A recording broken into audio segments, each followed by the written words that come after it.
So இன்றைய பறிப்பு கிட்டத்தட்ட ஒரு 10 கிலோ நறுக்கி நம்மளுக்கு பால் காளான் வந்திருக்கு. இதை வந்து ப்ராசஸிங், அதாவது ஃபர்ஸ்ட் வந்து பறிப்பு திறன், இது எப்படி ப்ராசஸிங் ஆகுது, டார்க் ரூமு, அடுத்து வந்து க்ரோத் ரூமு அப்படின்ற மாதிரியான ஸ்டெப் பை ஸ்டெப்பாக என்னன்றதை நம்ம ஒவ்வொரு வீடியோவாக நம்ம பார்த்துக்கிட்டே வருவோம். நம்ம இப்போ பறிப்பு திறன்றதை பொறுத்த வரைக்கும் ஒரு காளான் வந்து அதிகபட்சம் பறிப்பு திறன் பார்த்தீங்கன்னா 100 கிராமுக்குள்ள இருக்கிற மாதிரி பார்த்துக்குங்க. அதாவது வெள்ளரி பிஞ்சு எப்படி இருக்கும், முத்துன வெள்ளரிக்காய் எப்படி இருக்கும் அப்படின்ற ஒரு கான்செப்டை பயன்படுத்தி நீங்க இந்த காளான் வளர்ப்புல பால் காளானை வந்து 100 கிராமுக்குள்ள இருக்கிற மாதிரி பறிச்சீங்கன்னா இந்த காளான் வந்து பாத்தீங்கன்னா பிஞ்சு வெள்ளரிக்காய் மாதிரி இருக்கும். அதாவது சாஃப்டா இருக்கும், ஹேண்ட்லிங் பண்றது ஈஸியா இருக்கும், டேஸ்டும் நல்லா இருக்கும், சீக்கிரம் வெந்துடும். முக்கியமானது இதோட சத்துக்கள் வந்து வீரியமான, அதாவது இளந்தாரி பிள்ளைகளுக்கு தான் வீரியம் அதிகமா இருக்குன்னு சொல்லுவாங்க. ஸோ இது வந்து இளந்தாரியான ஒரு காளான் அப்படின்றது தான். இதே இது முத்துன காளான் எப்படி இருக்கும்னா இந்த சைஸ்ல இருக்கும். ஸோ இது ரெண்டுக்கும் உண்டான டிஃப்ரெண்ட் இதுதான்.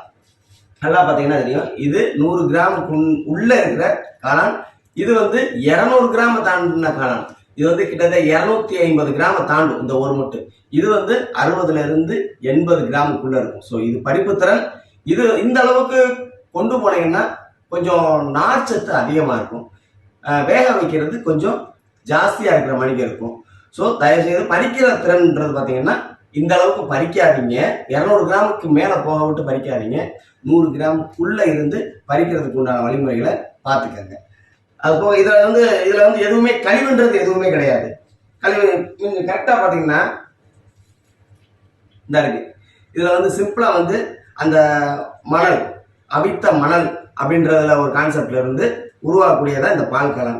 இதை வந்து லைட்டாக அந்த மணல் மட்டும் ஒட்டி இருக்கும், நறுக்கும் போது பார்த்து நறுக்க அந்த மணலை மட்டும் எடுத்து விட்டீங்கன்னா இதுல எல்லாமே சாப்பிடக்கூடிய இதுதான். இதுல வந்து கழிவுன்னு சொல்லி எதுவுமே வராது.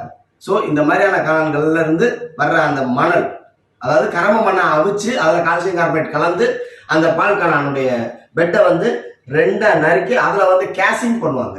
ஸோ அதுல இருந்து உருவாக்கக்கூடியதான் இந்த பால் காளான்ற ஒரு கான்செப்ட்.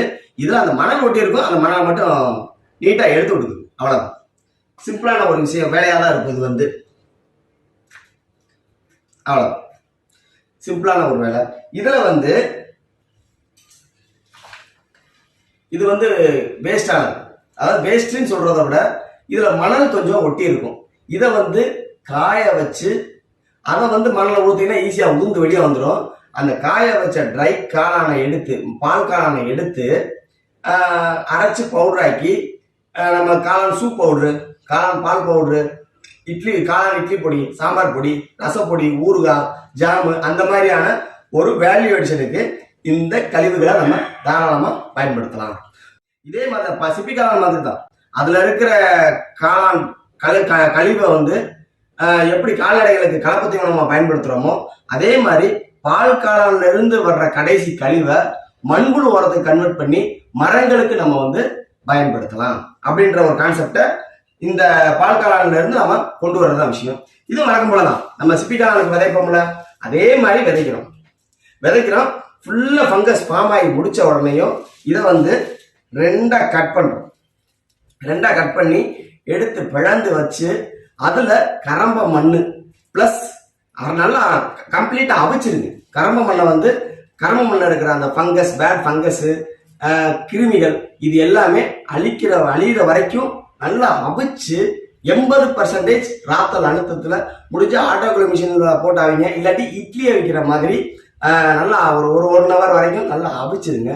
அதுல இருக்கிற பேட் ஃபங்கஸும் கிருமிகளும் இறந்ததுக்கு அப்புறம் அதுல வந்து 1 கிலோ கரம்ப மண்ணுக்கு 100 gram calcium powder, calcium carbonate சொல்லுவாங்க, அந்த பவுடரை வந்து கலந்து அதை வந்து கேசிங் கலவையாக பயன்படுத்தி இந்த 2ஆக பிளந்து வச்ச இந்த பெட்டில் வந்து மேலே தடவி வச்சீங்கன்னா உங்களுக்கு அதுக்குண்டான டெம்பரேச்சர் எவ்வளோ இருக்கணும், அதற்குண்டான மாய்ச்சர் எவ்வளோ இருக்கணும் அப்படின்றதுக்கு உண்டான இதற்குண்டான காளான் குடில் அமைப்பு முறையே வந்து வேற மாதிரி. இது வந்து அதை நம்ம என்னன்றது இப்போ நம்ம டீட்டெயில்டா நம்ம பிளான்ட்டுக்கே நம்ம என்னன்றதை போய் பார்ப்போம் நம்ம, சரிங்களா? இது வந்து 14க்கு 26 இன்ச்சு சைஸ் கவர்.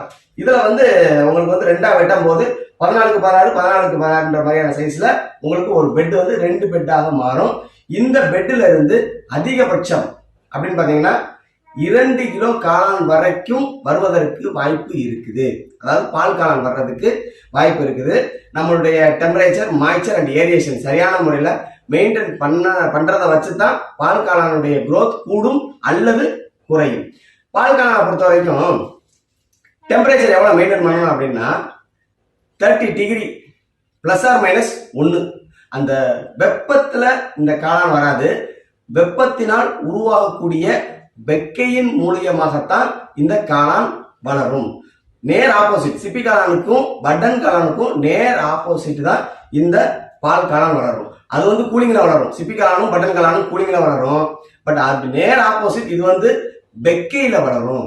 ஸோ அந்த வெக்கை வந்து 30 டிகிரி +−1ல இருந்துச்சுன்னா இதோடைய growth கண்டிஷன் நல்லா இருக்கும். மாய்ச்சரைசேஷன் அதே 80%. காற்றின் ஈரப்பதம் வந்து பாத்தீங்கன்னா 80% இருக்கிற மாதிரி பாத்துக்கிறோம். அப்படி இருந்துச்சு அப்படின்னா +−10 கிராம் 10% இருந்துச்சு அப்படின்னா இதோட growth கண்டிஷன் நல்லா இருக்கும். காளான் குடிலுக்குள்ள, அதாவது பால் காளான் ஷெட்டுக்குள்ள வந்து கார்பன் டை ஆக்சைடு இல்லாத லெவலுக்கு பாத்துக்கிறதுக்காக எக்ஸாஸ்ட் ஃபேன் ரொம்ப முக்கியம்.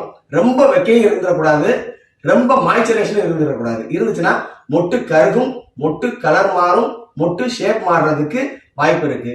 ஸோ அழகான ஈல்டு, தரமான ஈல்டு, சுவையான ஈல்டு, நம்ம எதிர்பார்த்த ஈல்டு எதிர்பார்க்கிற டைமிங்ல கிடைக்கணும் அப்படின்னா தொழிலை நேர்த்தியான முறையில் செஞ்சீங்கன்னா சரியா இருக்கும். தொழிலை கத்துக்கிறது விஷயம் கிடையாது, தொழில இருக்கிற நுணுக்கங்களை கத்துக்கிறது தான் மிகப்பெரிய விஷயம் அப்படின்றத இந்த பதிவின் மூலம் உங்களிடம் தெரியப்படுத்திக் கொள்கிறேன். அதோட முக்கியமானது, வாங்க நம்ம பால் காளான் பண்ணைக்குண்டான ரன்னர் ஷெட், டார்க் ரூமுக்கும் growth செட், அந்த ஃப்ரூட்டிங் சேம்பர் ஷெட்டுக்கும் நம்ம இப்போ போய் நடுறத போய் ஒரு விசிட் பார்ப்போம். தேங்க்யூ.